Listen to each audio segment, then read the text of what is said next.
kinabukasan nang tayo lahat mapiyayaan. Huwag kalilimutan, lagi tandaan ang hagdan pa itaas ang sulaging tahangin. Ano man ang iyong gawin kahit yun at hindi, kami mong magaling at sa puso'y magaling.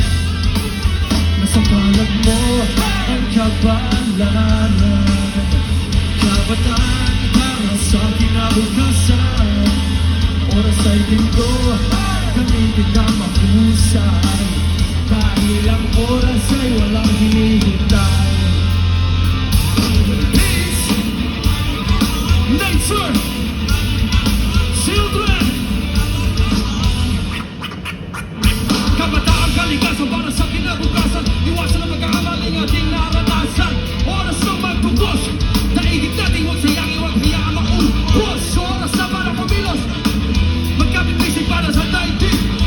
Mula sa kabataan na sagot, huwag magsasabat sa pinagbabawang na gamot. Tunay na bayaning makabago, sulong kabataan, ipakita ang lakas. Tunay at wagas na pag-asa ng bukas.